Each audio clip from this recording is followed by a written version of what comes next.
ایک ساتھ بیٹھ کے کیجئے یا ایک ساتھ نہیں ہو سکتے کسی وجہ سے تو توڑ توڑ کے کیجئے انشاءاللہ، کوئی مسئلہ نہیں کہ بھائی کچھ شروع کر دیا پھر بیچ میں ٹائم آ گیا نماز وغیرہ جا کے پھر آپ کا کنٹینیو کر لیا اور ماشاءاللہ ایک ہاف این آور ہارڈلی زیادہ سے زیادہ ختم ہو گیا آپ کا سورۃ الکہف۔ ضرور پڑھے، اور سورۃ الکہف جب سب سے افضل اور سب سے عظیم دن میں پڑھنے کا حکم دیا جا رہا ہے تو میں آپ سے یہ کہوں گا سورۃ الکہف کی تفسیر پر بھی ذرا غور کرے کہ کیا وہ سندیش، کیا میسج اور کیا پیغام ہے سورت کے اندر کی سب سے عظیم اور سب سے افضل دن اس کو پڑھنے کا حکم دیا جا رہا ہے۔ جب آپ اس کو پڑھیں گے تو بہت ساری باتیں آپ کو پتہ چلیں گی۔ سورۃ الکہف کے اندر بہت سارے خزانے ہیں چھپے ہوئے، یاد رکھیے، جن کو آپ جب پڑھیں گے جمعہ کے اور سب سے افضل دن تو اس کو یاد رکھیں گے۔ یہ کیا ہے؟ اس کی پہلی 10 آیتوں کی صرف فضیلت یہ ہے اس سورۃ الکہف کی کہ جو اس کو تلاوت کرتا ہے کس سے محفوظ رہیں گا؟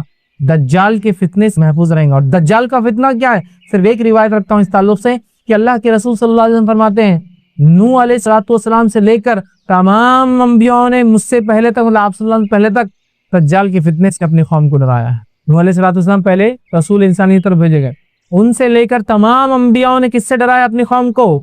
دجال سے۔ اور دجال کے فتنے سے بڑا کوئی فتنہ نہیں ہوا ہے، اس لیے تمام انبیاءوں نے ڈرایا ہے۔ اور صحابہ کو جب اللہ کے رسول صلی اللہ علیہ وسلم نے بات بیان کی صحابہ کانپنے لگے اور ڈر گئے، کیونکہ وہ جانتے تھے آخری نبی کے بعد اس کا آنا تو طے ہے، لیکن ڈرانا پہلے نبی سے پہلے رسول ڈرا رہے ہیں اپنی قوم کو دجال کے فتنے سے، کتنا ڈینجرس فتنہ، اس سے بس پہلی 10 آیتوں کی فضیلت، کچھ نہ کچھ تو پیغام ہے ان 10 آیتوں میں، کھولیے اس پیغام کو، جائیے اس کی تفسیر اور اس کی گہرائیوں میں، پھر پتہ چلیں گا کیا اسٹرانگ میسج اللہ دے رہا ہے، کیا سگنلز پاس کی جا رہے روز قیامت جو سب سے بڑا فتنہ آنے والا ہے اس سے بچنا ہے۔ تو یہ ہے میرے طرف سے پیغام اور ہدایت، دیکھو ڈیکوڈ کرو اس کے پیغاموں کو، ان میسیجز کو دیکھو، اس کی تفصیلات میں جاؤ، اس کی تشریح میں جاؤ، اس کی گہرائیوں میں جاؤ، اور اپنے آپ کو اور اپنے آنے والی نسلوں کو دجال کے فتنے، وہ دجال جو عظیم آنے والا ہے سب سے بڑا، اس کے علاوہ چھوٹے موٹے دجال تو انشاءاللہ یوں نکل جائیں گے۔ سب سے بڑے فتنے کا اس کے اندر حل ہے 10 آیتوں میں، ایک روایت میں کہ پہلی 10 آخری 10 کی بھی الفاظ ہیں ایک حدیث کے اندر، یا آخری 10 بھی دجال کے فتنے سے نہ، سمجھا؟ سورۃ الکہف پڑھیے، نوجوانوں کے واقعے سے چالو ہوتی ہے جو اپنے رب پر ایمان لائے اور پھر وہ اپنی جانوں کو بچانے ایک گفا میں چھپ گئے، رب العزت نے ان کو نشانی بنا، جب اٹھے پتہ نہیں کتنے 100 سال بعد عرصہ ختم ہو چکا تھا، لوگ ایمان لا چکے تھے، یہ ایمان لائے تھے، کوئی ایمان والا نہیں تھا، جب یہ اٹھے دینوں سے تو سب ایمان والے تھے، لوگوں نے پہچان لیا، کہا اچھا تم تو وہ تمہارے قصے مشہور تھے، لوگ بولتے تھے کچھ نوجوان چلے گئے وہ تم ہو، پہچان لیا لوگ۔ پڑھیے سورت، اس دن خاص کیا ہوتا ہے جب یہ پڑھ لیتے ہیں آپ تو ایک جمعہ سے دوسرے جمعہ ایک نور آپ کے لیے روشن کر دیا جاتا ہے، یہ سورۃ الکہف کی فضیلت ہے خاص طور سے جمعہ کے دن پڑھے جانے کے لیے، ٹھیک ہے؟ آئیے آگے بڑھتے ہیں۔ اس دن جہاں یہ دن فضیلت والا ہے، تمام چیزیں ہیں، اب اس دن اور بھی فضیلت ہے، یاد رکھیے ان فضائل میں سے ایک فضیلت کیا ہے یاد رکھیے اس دن کی، وہ یہ نماز جمعہ۔ بہت ساری فضیلتیں ہم دیکھتے آ رہے ہیں، بہت سارے کرنے والے کام بھی دیکھتے آ رہے ہیں، ہے نا؟ دعا کا ہم نے دیکھ لیا، سورۃ الکہف کا دیکھ لیا، اب اس دن ایک اور عمل ہے جو بڑا اہم ہے، یاد رکھیے امپورٹنٹ، یا میں کہوں گا ایک اور عمل ہے جو موسٹ امپورٹنٹ ہے، وہ کیا ہے؟ صلاۃ الجمعہ، نماز جمعہ، جمعہ کی نماز، one of the most important, جس کو کہیں گے سب سے اہم اعمال جو اس دن کیے جاتے ہیں، اس میں ایک سب سے اہم عمل ہے، اس لیے کہ یہ بہت خاص عمل ہے، اس کے ساتھ بہت خاص چیزیں جڑی ہوئی، یاد رکھیے، تو نماز جمعہ یاد رکھیے، یہ اس دن کی خصوصیت کے اندر سب سے عظیم خصوصیت ہے کہ اللہ نے نماز جمعہ میں عطا کی، ہمیں نماز جمعہ دی گئی کہ تم اس نماز کو پڑھو، یاد رکھیے، اور اس نماز سے پہلے کیا کیا کرنے کا حکم دیا گیا، حالانکہ اب جمعہ کے احکام اور مسائل میرا تفصیلی بیان ہے، آپ اس کو انشاءاللہ دیکھ سکتے ہیں کہ جمعہ کی فضائل، احکام اور مسائل میں نے اس میں رکھے، بس مختصر یہاں دہرا رہا ہوں کہ نماز کتنا عظیم عمل ہے، یہ اس دن کا سب سے عظیم عمل ہے، یاد رکھیے جو کرنا ہے نماز جمعہ، صلاۃ الجمعہ جس کو ہم کہتے ہیں، جس کو خاص تاکید کیا گیا ہے نا، تاکید کیا گیا اس نماز کے تعلق سے کہ اگر پڑھو گے تو عظیم ثواب ملے گا، اور چھوڑو گے تو ڈر ہے کہیں اللہ تمہارے دلوں پر مہر نہ لگا دے، اس لیے کہا سب سے عظیم عمل ہے اس دن کا، پڑھو گے تو ثواب ملے گا، نہ پڑھو گے تو ڈر ہے اللہ تمہارے دلوں پر مہر نہ لگا دے، تفصیلات انشاءاللہ آگے رکھوں گا۔ اس کے بعد ہمیں حکم دیا گیا، کیا حکم دیا گیا؟ پوری توجہ کے ساتھ اس روز غسل کیا جائے، اسی طرح صفائی اور ستھرائی کا اعتبار کیا جائے، صاف ستھرا اپنے آپ کو رکھا جائے، اسی طرح خاص کپڑے پہنے جائے، مطلب عام دنوں کے کپڑوں سے ہٹ کر کپڑے پہنے جائے، کیونکہ صحابہ عموماً جو کپڑے پہنتے تھے وہ محنت مشقت کی وجہ سے پسینے وغیرہ میں اس میں بدبو آتی تھی، نتیجہ انہوں نے کہا کہ کم از کم جمعے کے دن کپڑے الگ پہنا کر، مسجد میں سب جمع ہوتے ہیں نا، اسمیل آتی، تو خاص کپڑوں کا اہتمام کیا جائے، خوشبو لگائی جائے، ہے نا، اور اس کو پسند کیا گیا، ٹھیک ہے، اسی طرح سر میں تیل لگا کر کنگھی کی جائے، ٹھیک ہے، اسی طرح جو ہے اچھا لباس جو ہے پہن کر جلدی نکلا جائے گھر سے. اسی طرح امام کے خطبے دینے شروع کرنے سے پہلے ممبر بیٹھنے سے پہلے پہنچ جائے. اسی طرح آگے کی صفوں میں بیٹھا جائے. اسی طرح غور کے ساتھ امام کی بات کو سنا جائے, جو وہ نصیحت کرتا, واعظ کرتا, دھیان دے کر سنا جائے. تو یہ تو فائدہ ہی فائدہ ہے. یہ نماز سے پہلے اتنے کام کرنا ہے. نہا کے اچھے کپڑے پہن کر, خوشبو لگا کر, ستھرائی کا اہتمام کر کے, اگر اچھے کپڑے نہیں بھی ہے تو ستھرائی صفائی کا اہتمام کر کے, تیل لگا کر, کنگھی کر کے, جلدی گھر سے نکل کر خطیب کے نزدیک بیٹھ کر غور سے اس کی بات کو سنا. نماز سے پہلے اتنی تیاریاں ہیں. نماز پھر سمجھ رہا, اب میں نے حوالے نہیں دیا بہت ساری چیزوں کے, اس لیے کہ یہ احکام اور مسائل میں تفصیلات میں لے چکا ہوں, اس کا وقت نہیں. سمجھا, یہ سب کرنا ہے. پھر خطیب کے سامنے آپ بیٹھ گئے. صحیح بخاری کی روایت ہے, ابو ہریرہ رضی اللہ عنہ فرماتے ہیں اور کہتے ہیں, جو جلدی آئے اس کے بارے میں, کیونکہ وہ پہلے کی تیاری احکام اور مسائل کی ہے, اس لیے میں اس کو چھیڑ نہیں رہا ہوں, چونکہ فضائل ہم دیکھ رہے ہیں. سر کیا فرماتے سنیے, جو جمعہ کے دن غسل جنابت جیسا غسل کرے, اب یا تو غسل جنابت کرے یا جیسا کرے اس جیسا غسل کرے, ٹھیک. پھر پہلی سات میں مسجد میں آ جائے, ایک دم اول وقت میں مسجد میں آ جائے, تو جیسے اس نے ایک اونٹ کی قربانی اللہ کی راہ میں دی ہے, اور جو دوسری سات میں آئے گا گویا اس نے ایک جو ہے بیل کی قربانی بہرحال اس کے اندر دی, ٹھیک ہے. اور جو تیسری گھڑی میں آئے گا تو جیسے اس نے ایک ٹھینگوں والے مینڈے کی قربانی پیش کی, اور جو چوتھی ساتھ میں آئے گا گویا اس نے ایک مرغی کی قربانی دی, اور جو پانچویں ساتھ میں آئے گا جیسے اس نے ایک انڈے کی قربانی کے لیے پیش کیا. جب امام نکل پڑے, ٹھیک, تو فرشتے حاضر ہو کر ذکر کی سماعت کرتے ہیں. جب امام نکل پڑے مطلب آ کر ممبر پہ کھڑے ہو جائے تو پھر فرشتے آ کر اس کی بات کو سننے لگتے ہیں. اس لیے حدیث میں کہ جب تم نماز کو آتے ہو تو فرشتے مسجد پہ بیٹھ کر رجسٹر میں اندراج کرتے رہتے کون کون آیا, لیکن جیسے خطیب نے خطبہ شروع کیا وہ لکھنا کے رجسٹر بند کر کے جا کے خطبہ سننا شروع کر دیتے. وہ خطبہ سننا شروع کر دیتے ہیں کب, جب خطیب بولنا شروع کر دیتا ہے, اور رجسٹر کو بند کر لیتے. تو میرے بھائیوں, خطیب کی خطبہ شروع کرنے سے پہلے موجود, خطیب کے خطبہ شروع کرنے سے پہلے موجود رہو جمعے کے دن, تاکہ رجسٹر کلوز ہونے سے پہلے نام لکھ دیا جائے, اندراج ہو جائے. سمجھ رہے ہو کتنا اہم ہے. دنیا کی کوئی لسٹ لگتی ہے ایگزام کی, کتنا تڑپ کے اپنا نام ڈھونڈتے ہیں اس میں, یہ رجسٹر میں ہمارا نام ہو, کہ ایوری جمعہ ایوری فرائیڈے فرشتے ہمارا نام لکھتے ہو. کب ہوگا وہ, خطیب کی خطبہ شروع کرنے سے پہلے مسجد پہنچنا. جو پہلی صف میں پہنچے تو واہ واہ واہ, جو دوسری پھر کیا لینا, آگے حدیث میں اس کی فضائل, اونٹ کی قربانی, بیل کی قربانی, مینڈے کی قربانی, مرغی کی قربانی, انڈے کی, وہ تو آ گیا.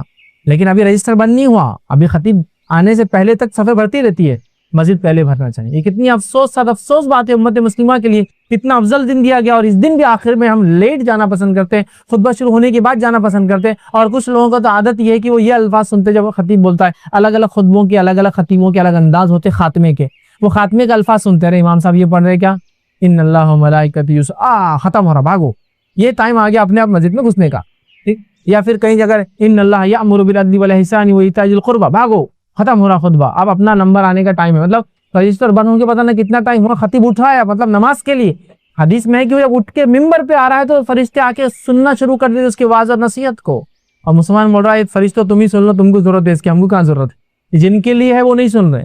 اور آخر میں دوڑتے آ رہے, رس بیٹھ گئے, ہاں بالکل مل گیا دنیا کا. خطیب کی ممبر چڑھنے سے پہلے مسجد میں داخل ہونا انشاءاللہ, کوشش کرنا اول پہلی صف, دوسری صف, تیسری صف, چوتھی صف, پانچویں صف, چلو نہیں بھی ہوا تو خطیب کی ممبر سے بیٹھنے سے پہلے جانا انشاءاللہ, تاکہ کم از کم رجسٹر میں نام اندراج ہو جائے, رجسٹرڈ ہو جائے ہمارا نام, ورنہ فرشتے کا رجسٹر بند کر کے خطبہ سنتے ہیں, ٹھیک ہے. تو یہ حدیث میں بھی آ گیا کہ فرشتے پھر امام کے کھڑے آنے سے پہلے, نکلنے سے پہلے, مطلب ممبر پہ کھڑے ہونے سے پہلے, پھر جب کھڑے ہو جاتا ہے تو اس کی بات کو سننے کے لیے جمع ہو جاتے ہیں, ٹھیک.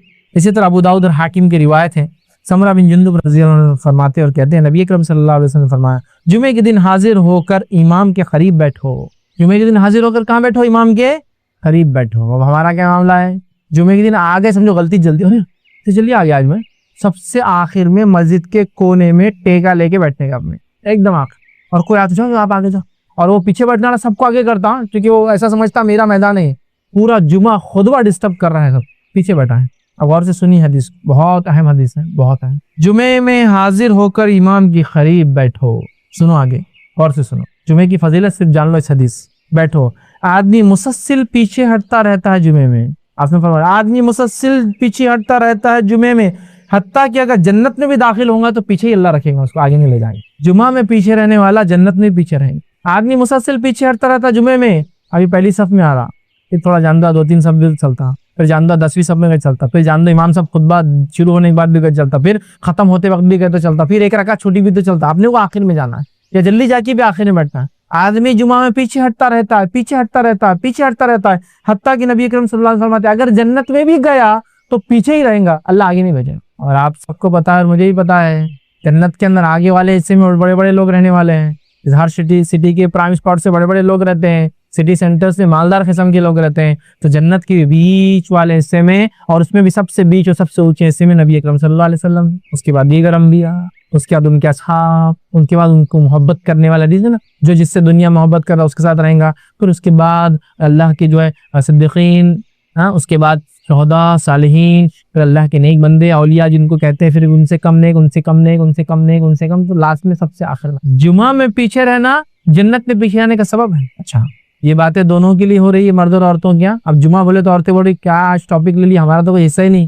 یہ آپ کے لیے بھی ہے میری ماں بہنوں، جمعہ تمہارے لیے بھی ہے، اور تمہارے لیے بھی جمعہ اتنی ہی اہمیت کو لے کر آتا ہے جتنی مردوں کے لیے لے کر آتا ہے. کتنی افسوس اور صد افسوس کی بات ہے کہ امت مسلمہ کی عورتیں جمعہ ہی نہیں پڑھتی. کہاں سے پڑھیں گی، جمعہ کو جاتی نہیں. حالانکہ یہ بات بھی میں رکھ رہا ہوں آپ کے سامنے، حالانکہ جمعہ کی نماز ان کے لیے اگر وہ نہ بھی پڑھے تو گناہ گار نہیں ہوتی. یاد رکھ، یہ بات طے ہے، کیونکہ حدیث میں جمعہ 5 لوگوں کے لیے معاف ہے. میں مان رہا ہوں اس چیز، عورت کے لیے معاف ہے، غلام کے لیے معاف ہے، بیمار کے لیے معاف ہے، مسافر کے لیے معاف ہے، اور بچوں کے لیے، نابالغ بچوں کے لیے معاف. ٹھیک ہے، سمجھ گئے. لیکن جمعہ کا خطبہ اور واعظ و نصیحت کی جگہ کہاں ہے تمہارے پاس حاصل کرنے؟ تو کم از کم یہ تو حاصل کر لو. کہاں ہے اور موقع بتاؤ؟ عیدین میں نہیں جاتی ہو، جمعہ میں نہیں جاتی ہو. فضائل بھی ہے، دیکھو جو جائیں گا تو فضائل پائیں گا، جو نہیں جائیں گا تو مستثنا عورتیں. مردوں کے لیے نہیں ہے، مردوں کو تو جانا ہی ہے. ہاں بیمار مرد ہو، مسافر مرد ہو تو اس کے لیے بھی جمعہ معاف ہے، عورت ہے معاف ہے، لیکن گئے تو فضائل بھی تو ہے. دنیا کے اندر اگر ایک چیز پہ خریداری پر چھوٹا سا 10 روپے کا آفر آ جائے تو شوہر کی مت مار دیتی عورتیں. دیکھو میں نے 1000 روپے کا کپڑا لے. 1000 روپے کپڑا کہیں کو لایا تم نے بیگم 1000 روپے کا؟ ارے اس پہ 10 روپے کی سڑی ہوئی بالٹی فری تھی نا بیگم، لیکن 1000 روپے تو گئے نا میرے 990 روپے 10 روپے کی بکیٹ گئی. نہیں آفرز لبھاتے ہیں، یہ شریعت کے آفرز نہیں لبھاتے ان کو. کیا فضیلت ہے. اگر میرے علاقے میں ایسی مسجد ہے جہاں جمعہ ہوتی تو میں جاؤں اس فضیلت کو. مسجد کے انتظامیہ، جو لوگ انتظامیہ میں ہیں ان سے گزارش کروں گا اللہ کے لیے مسجدوں کے دروازے عورتوں کے لیے کھول دو. اس سے پہلے کہ وہ کھلا لے، کھول دو. زمانہ بہت بدل چکا ہے.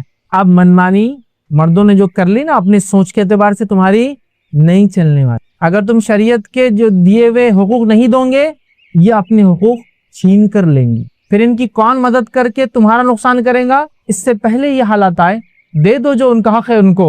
مسجد کا چندہ مانگتے تو عورتوں سے نہیں لیتے کیا؟ نہیں تمہارا نہیں لیتے، تم کو آنے بھی نہیں دیتے. لاؤ بڑی بھی لاؤ، کیا دیتے؟ خالہ لاؤ، تمہارے تو زیورات بھی دے دو. تم حدیث میں کہ اللہ کے رسول عورتیں لاؤ تمہارا. لیکن میں آ سکتی کہ نہیں، تم آ نہیں سکتے اندر، تم سے فتنہ ہوتا. چلو نکلو ہیں. اور اگر تم سے فتنہ نہیں ہوتا تو ہم سے تم کو فتنہ ہوگا، تم آؤ مت. لیکن مسجد کے اندر کیونکہ پورے چور اچکے نکمے ڈاکو غنڈے موالی مسجد کے باہر بیٹھے تو فتنہ ہو جاتا. عورتوں کو چھیڑیں گے، فلاں کریں گے. اور سارے شریف لوگ بازاروں میں رہتے، سارے شریف لوگ مالز میں ہوتے، سارے شریف لوگ تھیٹرز میں رہتے ماشاءاللہ، اور سارے موالیاں ادھر بیٹھے رہتے. اس لیے چھیڑ چھاڑ کا مسئلہ ہو سکتا ہے مسجد میں. کالج میں کوئی مسئلہ نہیں، عورت کی جانے سے فتنہ نہیں ہوتا، بازار میں جانے سے فتنہ نہیں ہوتا، مالز میں جانے سے فتنہ نہیں ہوتا، اکیلے بڑے بڑے سفر کرنے سے فتنہ نہیں ہوتا، یہاں سے گلف جاری اکیلی تو فتنہ نہیں ہوتا، یہاں سے US جاری اکیلی چونکہ اب شادی ہو گئی میں وہاں بیوی کو بلایا تو فتنہ نہیں ہوتا. مسجد گئی تو بہت بڑا فتنہ ہوتا. اس سے پہلے کہ اپنا حق چھین کر لے ان کو ان کا حق دے دو. دروازے کھول دو مسجد کے لیے، ان کا حق اسنا. تم نے سارے دروازے کھول دیے ان کے لیے مسجد کا چھوڑ کر. اگر تم کہتے فتنہ ہے، بہت فتنہ ہے زمین پر پھیلا ہوا جس کے نتیجے مسجد آنا بھی فتنہ ہے، تو ایسے فتنے کے دور میں تو پھر کالج جانا بھی فتنہ ہے، اسکول جانا بھی فتنہ ہے، بازار جانا بھی فتنہ ہے، مال جانا بھی فتنہ ہے، سب جگہ جانا فتنہ ہے. پھر عورت گھر سے ہی نہ نکلے، سب جگہ تو چھوڑ دیا، جہاں جا سکتی دروازہ بند کر. یہ بھی ہمارا اس تہذیب میں رہنے کا اثر ہے. اس تہذیب میں اپنے عبادت گاہوں میں عورتوں کو نہیں آنے دیا جاتا ہے، نتیجہ مسلمانوں نے وہ لے لیا. ساری دنیا میں کھلی ان کے لیے مسجدیں صرف چھوڑ دی. بہرحال چلو ایکسیپشنل ہے، گھر کی نماز ان کی افضل ہے، میں بھی مانتا ہوں، لیکن جو ایجوکیشن، واعظ اور نصیحت جو ان کو چھوٹ جا رہی ہے نا جمعہ سے ٹوٹنے سے، اور جو اجتماعیت کی جو طاقت ہوتی ہے وہ چھوٹ جا رہی ہے. بہرحال چلو عورتوں کو پکڑ نہیں ہے، اس پہ گرفت نہیں ہے، یہ بات واضح کر رہا ہوں. نہیں تو بہت ساری عورتیں دل میں پریشان ہو جائیں گے، ہم کہاں پڑے نہیں ہیں، انتظام تو نہیں. آپ کے لیے ایکسیپشن، لیکن اگر انتظام ہے تو ضرور جائیے. انتظامیہ سے کہوں گا مسجد کے اپنے دروازوں کو کھولے، مسجد کے ان کے لیے الگ انتظام کرے، عورتوں کے لیے ایسا کرنا چاہیے. اچھا بہت سے لوگوں کی چیز سمجھتے بھی نہیں، جب آپ بولتے ہیں نا ایسا عورتوں کے لیے مسجد دروازے کھول دو تو بہت سے لوگ اتنے کم عقل، اللہ رحم کرے، اتنا کم علم ہے ان کو دین کا، بولتے کیا باتیں کر رہے مولانا تم، کیا بے شرمی کی باتیں، اب ایک ہی دروازے عورت بھی آئیں گی، ایک ہی دروازے بچ جائیں گے، ایک ہی طہارت خانے وہ بھی جائیں گے، ایک ہی طہارت خانے میں بھی جاؤں گا، ایک ہی وضو خانے وہ بیٹھیں گے، ایک ہی وضو خانے میں بیٹھوں گا، ساتھ نماز پڑھیں گا، استغفر اللہ، کیسی باتیں کر رہے؟ تو بیوقوف انسان، تجھے معلوم ہی نہیں عورتوں کو مسجد میں آنا والے تو کیا انتظام رہتا؟ ان کا آنے کا راستہ الگ مسجد نبوی میں تھا، ان کے آنے کا راستہ الگ، ان کے وضو خانہ الگ، ان کے طہارت خانے الگ، اور اگر ایک ہی مسجد ہے تو وہ پیچھے نماز پڑھیں گی مردوں سے، اور الگ مسجد ہے تو بازو پڑھیں گی وہ نماز۔ تو تجھے معلوم ہی نہیں، بہت سے لوگ کیا سمجھتے ہیں عورتیں مسجد میں آئیں گی مطلب کیسا، یہ رکعت باندھ رہے تو بازو ادھر ان کی بیوی کھڑی یا کوئی دوسری عورت کھڑی ہو سکتی ہے آ کے۔ ارے اتنی چھوٹی اور ہلکی سوچ، دینی علم کی اتنی خطرناک کمی، سبحان اللہ۔ پورا انتظام الگ ہوتا ہے میرے بھائی، پورا انتظام، سمجھو اس بات کو۔ بہرحال چلیے آگے چلتے ہیں۔ تو جمعہ میں پیچھے مت رہو، ورنہ جنت میں پیچھے رہوں گے اگر گئے تو، ٹھیک؟ تو لہٰذا خوب تیار ہو کر، جو حق ہے جمعے کا، نہا دھو کر آپ آئیں۔ اس کے بعد خطیب سے قریب بیٹھے، خوب غور سے اس کی بات سنیں جو وہ کہتا ہے، واعظ و نصیحت، اور اپنے گناہوں پہ کفت کریے کہ جو اب سے ہوئے ہیں، اور جو خطیب کہہ رہا ہے ان نیکیوں میں اضافہ کرنے کے لیے آپ کوشش کریں کہ انشاءاللہ میں یہ کروں۔ جن باتوں سے وہ روکتا ہے ان باتوں سے روکنے کا عزم کرے اپنے دل میں کہ اللہ اٹھ کے جاؤں گا جمعے سے تو انشاءاللہ ان باتوں سے روک لوں گا۔ اس طرح سے جمعے کا فائدہ اٹھائے اور اپنے آپ کو باقی ہفتہ ان کاموں میں مشغول رکھے جو خطیب نے کہا کہ یہ کرنا ہے۔ یہ ہفتہ آپ کم از کم ایک ہفتہ تو اپڈیٹ کریں گے نا جو باتیں سن کے آئے، تاکہ لائف کا پارٹ بن جائے یہ باتیں۔ یہ سب آپ کو اور مجھے جو ہے کرنا یاد رکھے۔ تو جو شخص خالص نیت کے ساتھ اس طرح سے جمعہ کو ادا کرنے لگے نا، انشاءاللہ عزیز اس کی زندگی میں برکتیں بھر جائیں گی اور جمعہ کی صحیح فضیلت اٹھانے والا بن جائے، ٹھیک ہے؟ تو ہمیں مسجد جانا ہے۔ صحیح مسلم کی روایت ہے، جو احسن انداز میں وضو کرے اور جمعے کے لیے آئے، پھر خاموشی اور دھیان سے سنے، مطلب جو خطیب کہہ رہا ہے، تو اس جمعے تک اور مزید 3 دن تک اس کے گناہ معاف کر دیے جاتے۔ تو اس جمعے تک مطلب آنے والے جمعے تک اور مزید 3 دنوں کے گناہ معاف کر دیے جاتے۔ تو جو ایک شخص جمعہ کے لیے آتا ہے، غور سے امام سے خطیب سے قریب بیٹھتا ہے، غور سے اس کے خطبے کو سنتا ہے، اور اس کے بعد جو احسن انداز سے مطلب جو بتایا گیا اس طریقے کے مطابق آتا ہے، تیار ہو کر خود بلا کے جو بتایا گیا، اور اس کے بعد اچھا وضو کرتا ہے، جمعے کے لیے آتا ہے، خاموش بیٹھتا ہے، آواز نہیں کرتا ہے، دھیان سے سنتا ہے جو خطیب کہہ رہا ہے، تو اس کو اگلے جمعے تک کے اور اس کے بعد کے اور 3 دن کے گناہ معاف ہو جاتے ہیں۔ اس جمعے سے اگلے جمعہ اور 3 دن اضافے زائد گناہ معاف ہو جاتے ہیں اس کے۔ کسی وجہ سے آپ سفر میں تو جمعہ نہیں ہو پائی تو کم از کم اس ہفتے کے 3 دن کے صغائر تو معاف ہوئے، اس لیے کہ کبیرہ گناہ تو توبہ کے بغیر معاف نہیں ہوتے، جتنے بھی فضائل ہے صغیرہ گناہ کے یاد رکھیں، ٹھیک؟ اب اس جمعہ کی نماز کو خراب کرنے والی چیزیں کیا، وہ بھی رکھ دوں آپ کو۔ حالانکہ جمعے کی نماز اس کے فضائل اور اس کے مسائل پہ بات نہیں ہو رہی تھی، ہم تو صرف جمعے کی فضائل لے رہے، جس کے اندر ہم نے دعا آخری پہر میں جو اثر کے بعد ہے، اس کے بعد سورۃ الکہف اور نماز، چونکہ ایک عظیم اس کی فضیلت ہے، اس لیے یہ بھی ہم مختصر رکھ رہا ہوں آپ کے ساتھ۔ اب اس کو نماز کو برباد کرنے والی چیزیں کیا ہیں وہ دیکھ لیں تاکہ ہم اس سے انشاءاللہ بچیں۔ تو پہلی چیز یاد رکھیے، جو چیز اس نماز کو برباد کر دی تھی وہ ابن ماجہ کی روایت میں نبی اکرم صلی اللہ علیہ وسلم فرمایا، بیٹھ جاؤ، تم نے تکلیف دی ہے اور دیر سے آئے ہو۔ ایک صحابی آ رہے تھے، اور جب آ رہے تھے تو جمعہ کو ان کو فضیلت پانا تھی آگے کی صفوں کی، آئے تو لیٹ تھے، کیا کرنے لگے؟ پھر اس کو کاندھے سے ہٹا، اس کے گردن پر جا، اس کے کاندھے کو ہٹا، اس کے گردن پر جا، سمجھ رہا؟ جانے لگے گردنوں کے اوپر سے، جس کو بولتے ہیں۔ تو نبی اکرم صلی اللہ علیہ وسلم فرمایا، بیٹھ جاؤ، آپ خطبہ دیتے ہیں، بیٹھ جاؤ، تم نے تکلیف دی ہے، تم دیر سے آئے ہو۔ تو پہلے آنے والا پہلے بیٹھے، بعد کا آنے والا لوگوں کے گردنوں کو پھلانگ کے نہ جائے، چونکہ تکلیف دی ہے، اور ظاہر سی بات ہے کسی عبادت میں تکلیف اور دوسرے کو عبادت قبول نہیں ہوتی، تو لہٰذا پہلا کام تکلیف نہیں دینا کسی کو، یاد رکھے جمعہ کے اندر کہ پھلانگتے ہوئے لانگتے ہوئے لیٹ آ کے بھی وہ کرے۔ لیکن میں یہ کہوں گا جو آگے کے لوگ ہیں، چونکہ میں نے ایسی بھی مسجد دیکھی ہے، پہلی صف پوری فل، دوسری صف آدھی، تیسری صف میں 2 4، پانچویں صف میں کوئی نہیں، ایک 2 2، اور آخری کی صف فل پوری، کہ پیچھے آنے والا سمجھتا مسجد فل ہے اور جب اندر دیکھتا آگے پورا خالی ہے۔ تو اب یہ تو مجبوراً جا رہا ہے، سب فل کرنے، یہ گناہگار انشاءاللہ نہیں ہوگا، کیونکہ گناہگار وہ ہے جو بعد میں آ کے پیچھے بیٹھے ہوئے، لیکن مسجد فل ہو چکی ہے، لیکن آپ کو پہلی صف کا ثواب لینا اونٹ والا، تو آپ سب کی گردنوں کے اوپر سے جائے، غلط پسندیدہ نہیں۔ وہ جو خالی چھوڑے ہوئے لوگ ہیں وہ تو گناہگار ہے پیچھے بیٹھ کر، آپ آگے جا سکتے ہیں وہاں، کیونکہ اب ظاہر سی بات ہے مسجد فل ہوگی، باہر دھوپ ہو سکتی ہے، چپلیں ہو سکتی ہے، بہت سارے پرابلم ہو سکتے ہیں، اور ایسا ہوتا ہے، یاد رکھیں ایسا ہوتا ہے، ٹھیک ہے؟ تو بہرحال یہ ایک الگ مسئلہ ہے، یاد رکھیں، لیکن عام اعتبار سے ایسا نہیں کرنا چاہیے، ورنہ جمعہ کا ثواب ضائع ہو جائے گا، چونکہ آپ مومن کو ایذا دے رہے ہیں جمعہ کے لیے جا کر، ٹھیک ہے؟ احتیاط کریں۔ دوسرا، بلند آواز میں تلاوت قرآن اور ذکر نہیں کرنا چاہیے جمعے کے دن۔ نبی اکرم صلی اللہ علیہ وسلم مسند احمد کی روایت دیکھا، صحابہ قرات کر رہے تھے اور آوازیں تھوڑی بلند ہو رہی تھی، تو آپ صلی اللہ علیہ وسلم فرمایا، کہا ایک دوسرے کے سامنے بلند آواز میں تلاوت نہ کرو، کیونکہ جمعہ ہے، اب سب ایک دوسرے کے سامنے بلند آواز میں کریں گے تو بہت زیادہ شور ہو جائیں گا مسجد میں، اور جمعے کے خلاف ہے کہ اس میں شور کیا، تو آپ نے کہا کہ ایک دوسرے کے سامنے بلند آوازوں میں تلاوت نہ کرو، تو یہ بھی نہیں کرنا ہے۔ تیسرا کام، اس سے بھی بدترین صورتحال جو ہے جس سے جمعہ کی نماز کا ثواب ضائع ہو جاتا ہے. سب سے بدترین صورت کیا معلوم؟ خطبے میں باتیں کرنا. ارے اور ہو رہا ہے یہ خطبہ چالو ہے اور کیسا کیا چل رہا, کب آئے, ٹھیک تو ہے نا, بچے بیوی وغیرہ بعد میں کہاں ٹائم ملیں گے, بات کر لو ابھی. اب دوسرا آدمی پریشان ہو کے کیا کرے, خطبہ چل رہا ہے یار. یہ تو پھر دونوں بیوقوف, اتنے عظیم ثواب کو ضائع کرے بات کر کے. جمعہ میں آپ آواز نہیں کر سکتے, بات نہیں کر سکتے. کس حد تک سنیے, صحیح مسلم کی روایت, آپ صلی اللہ علیہ وسلم فرمایا اور کہا کہ جس نے کنکریوں کو چھوا تو اس نے لغو حرکت کی. جمعہ کے دن خاموش تو بیٹھے, خالی کنکریوں کو چھو رہا, وہ ریت وغیرہ رہتی نا, اور آج کے زمانے میں ریت وغیرہ تو نہیں رہتی, تو کیا کھیلتے ہم, وہ کاڑیوں سے اس کی چٹائی کی, یا پھر پلاسٹک کے ریشے, تاگے, یا پھر بہت کوالٹی میٹس, تو کیا ہے اچھی قسم کی بنی ہوئی خالینوں کی پھسلے نکالتے بیٹھے ہوئے, پوریتے ہیں اس کو, اس کے تاگوں کو صحیح کر رہے. اب یہ ہوتا ہے, اس زمانے میں کیا تھا, مسجد نبوی کھلی تھی تو اس میں کنکر ہوا کرتے تھے, ریت تھی. تو آپ نے فرمایا جس نے کنکروں کو چھوا اس نے لغو کیا. بات کرنا دور کی بات, چھونا بھی نہیں کسی چیز کی نماز خیال آتا. بخاری کی روایت میں فرمایا رکھا, سنی, اگر تو نے اپنے ساتھی سے کہا کہ خاموش ہو جا, ٹھیک, خاموش ہو جاؤ, اور امام جمعے کا خطبہ دے رہا ہو تو تو نے بھی لغو کیا. بات کرنا تو دور کی بات ہے, کوئی بات کر رہا ہے اور تو نے اس کو یہ کہا خاموش ہو جا, تو تو نے بھی لغو کیا. تو بات کرنے والوں خاموش بھی نہیں کر سکتے. اب کیوں, اس میں بھی حکمت. ایک آدمی بات کر رہا ہے جمعے کے دن, تو ایک آدمی بات کر رہا ہے نا, ایک آدمی کا ڈسٹربنس. اب یہ خیر خواہ لوگ سمجھتا نہیں کہ چپ بیٹھ رہے, پوری مسجد سمجھتا نہیں کہ تم کو آیا تھے, تمہارا ابا اتنے دیندار بتا, ارے کیا ہی. تو جو بات کر رہا اس کو خاموش بٹھانے 10 لوگ اور بات کریں گے. حکمت یہ ہے کہ بات کرنے والے کو بھی کوئی خاموش نہ کرے, تاکہ ایک ہی آدمی کا شور ہے, دوسرا آواز ہی نہ ہو. سمجھے آپ بات کو؟ حکمت کیا ہے؟ دیکھو, ایک آدمی بات کر تو ایک آدمی ڈسٹرب کر, اب اس کو روکنے کے لیے 10 آدمی بولتے اور ہوتا ہے ہمارے پاس, وہ چکر ہی نہیں, بولو مت. جس نے اس کو بھی روکا اس نے لغو کیا. اب ظاہر سی بات ہے, ایک آدمی کسی سے بات کر رہا اور وہ جواب نہیں دے رہا کیونکہ جمعہ ہے, تو خود بند ہو جائیں گا تھوڑی دیر. اب یہ اس کو بولیں گے خاموش بیٹھو, تو ان کو دونوں کو روکنے کے لیے ایک بولیں گے ارے تم خاموش بیٹھو رہے, تیسرا سمجھیں کیا, ارے کیا کر رہے وہاں, تو آواز بڑھ جا رہی ہے. تو پہلے آدمی کو کچھ نہ بولے, کیونکہ جو اس کو روکیں گا وہ بھی لغو کر.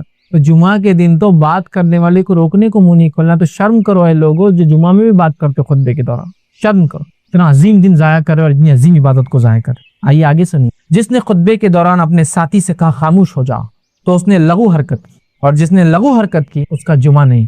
جس نے اپنے ساتھی سے کہا خاموش ہو جا اس نے لغو کیا, اور جس نے لغو کیا اس کا جمعہ نہیں. اتنی بڑی بات ہے نا, بہت بڑی عبادت ہے یہ جمعہ کی نماز. اس کا فائدہ اٹھائیے. چلیے آگے بڑھتے ہیں. جمعہ کے دن کبیرہ گناہوں کو جو ہے ہم اپنی معافی مانگے اللہ سے, اور ترک کرے, یاد رکھے, ٹھیک ہے, اس لیے کہ ظاہر سی بات ہے ایک اچھا موقع ہے ہمارے لیے کرنے. آئیے آگے بڑھتے ہیں. جمعہ کا چھوڑنا, مطلب جمعہ کی نماز کا چھوڑنا, یہ کبیرہ گناہ ہے. اگر دیکھیے آپ, نماز ہم نے دیکھی جمعہ اہمیت کیا چیز ضائع کرتی, کنکروں سے کھیلنا, بات کرنا, ٹھیک ہے, روکنا وغیرہ ہو گیا.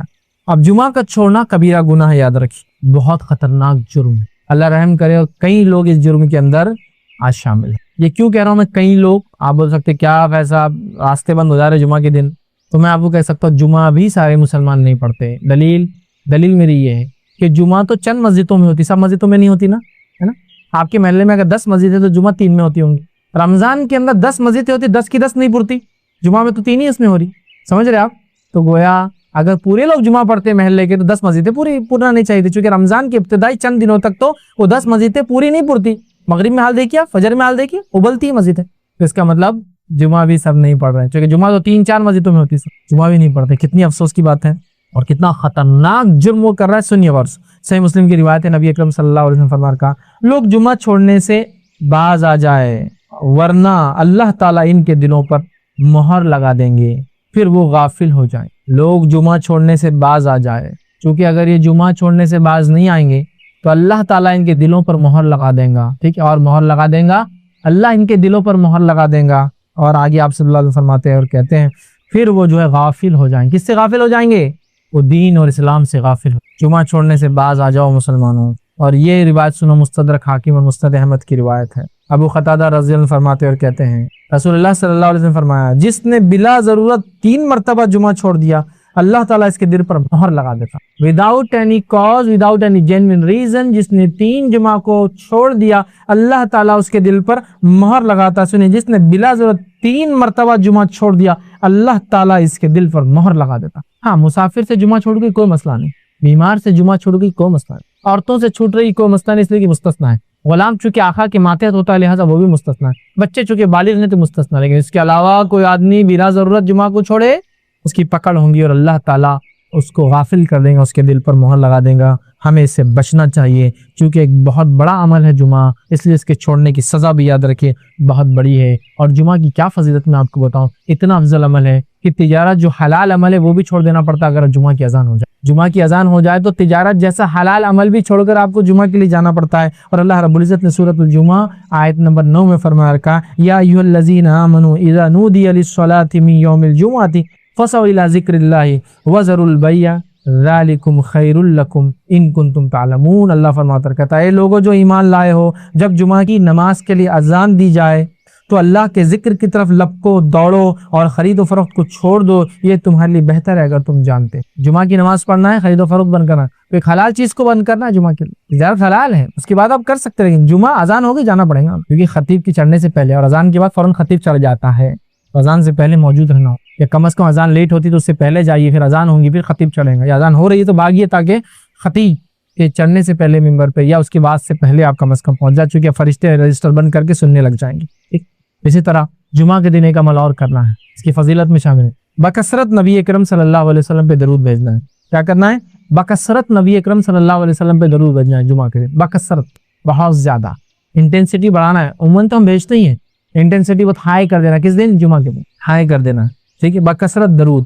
ٹھیک، اور اس کے تعلق سے جو روایت ہے وہ اوس بن اوس رضی اللہ عنہ فرماتے ہیں اور کہتے ہیں، یہ ابو داؤد کی روایت ہے، جمعے کے دن تمہارا بہترین دنوں میں سے، جمعے کا دن تمہارے بہترین دنوں میں سے ہے، لہٰذا اس دن مجھ پر بکثرت درود بھیجا کرو، کیونکہ تمہارا درود مجھ پر پیش کیا جاتا ہے۔ اس دن مجھ پر بکثرت درود بھیجا کرو کیونکہ تمہارا درود مجھ پر پیش کیا جاتا ہے۔ کیونکہ دوسری ایک حدیث میں تفصیلی الفاظ ہیں کہ ایسے اللہ نے مقرب فرشتے رکھے ہیں، جب مجھ پر درود بھیجا تو اس کو جمع کر لیتے ہیں اور وہ مجھ پر پیش کرتے ہیں۔ غائب کی بات ہے، کچھ علماء لکھتے ہیں غائب میں پیش ہوتا ہے اور کچھ لکھتے ہیں روز قیامت وہ پیش کر دیں گے، یہ فزیکل پریزنس میں پیش ہونے والی بات نہیں ہے، لیکن یہ چلیے آگے بڑھتے ہیں۔ تو مجھ پر پیش کیا ہے تو خوب کثرت سے نبی اکرم صلی اللہ علیہ وسلم پہ ہم درود بھیجیں۔ امام بحقی نے ایک روایت میں یہ الفاظ نقل کیے، وہ یہ ہے، جمعرات اور جمعے کے دن مجھ پر بکثرت درود بھیجا کرو۔ جمعرات سے مراد جمعے کی رات سے لے کر جمعہ خاتمے تک مجھ پر بکثرت درود بھیجا کرو، مطلب جیسی تھرسڈے کی مغرب ہوتی ہے، جمعرات جس کو ہم بولتے ہیں اس کی مغرب ہوتی ہے، کثرت سے نبی اکرم صلی اللہ علیہ وسلم پہ درود بھیجنا چاہیے۔ ابن قیم الجوزی رحمہ اللہ کثرت سے درود نبی اکرم صلی اللہ علیہ وسلم پر جمعے کو خاص طور سے بھیجنے کی فضیلت بیان کرتے ہیں اور اس کی حکمت بیان کرتے فرماتے اور کہتے ہیں، وہ لکھتے ہیں، یہ جو ہے زاد المعاد کی روایت ہے، وہ کہتے ہیں رسول اللہ صلی اللہ علیہ وسلم تمام مخلوق کے سردار ہیں اور جمعہ تمام دنوں کا سردار ہے، اس لیے اس دن درود بھیجنے کی جو خوبی ہے وہ کسی اور دن میں نہیں۔